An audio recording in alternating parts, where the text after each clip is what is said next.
Hello friend, સ્વાગત છે તમારું મારી ચેનલ અર્ચનાસ ગુજરાતી કિચનમાં। તો આજે હું તમારી સાથે શેર કરીશ શિયાળામાં ખવાય તેવો ખજૂર પાકની રેસીપી। તો તેના માટે એમાં બ્લેક ખજૂર લીધી છે, બિયા વગરની છે, એને આ રીતે છૂટી કરી લેવાની છે। હવે એક પેનમાં ઘી લેશું। ઘી ગરમ થાય એટલે કાજુ, બદામ, પિસ્તા અને અખરોટના આ રીતે ટુકડા નાખીને સાંતળી લેવાનું છે। તેમાં પમ્પકિન સીડ્સ, સનફ્લાવર સીડ્સ ને વોટરમેલન સીડ્સ નાખી દઈશું। એને પણ થોડાક શેકી લેવાના છે। હવે મેં આ ખસખસ થોડુંક લીધું છે, એ પણ નાખી દઈશું। લીલા કોપરાનું છીણ છે, એ પણ નાખીને આ રીતે મિક્સ કરી લેવાનું છે। હવે બધું શેકાઈ ગયું છે, તો એક થાળીમાં કાઢી લેવાનું છે। હવે એ જ ઘીવાળા પેનમાં ફરી આપણે 2 ચમચી જેટલું ઘી લઈને ખજૂરને શેકી લેવાની છે। ખજૂર સરસ આપણી શેકાઈ ગયા પછી એનું આ રીતેનું ટેક્સચર થઈ જશે। હવે જે આપણે ડ્રાયફ્રૂટ્સ શેકીને રાખ્યા છે તે બધું જ નાખીને સરસ મિક્સ કરી લેવાનું છે।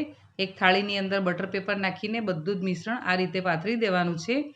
સરસ આ રીતે સ્પેચ્યુલાથી પાથરી દઈશું। થોડાક આપણે ખસખસ આ રીતે છાંટી દેવાનું છે અને એને પણ સ્પેચ્યુલાથી આ રીતે દબાવી દઈશું।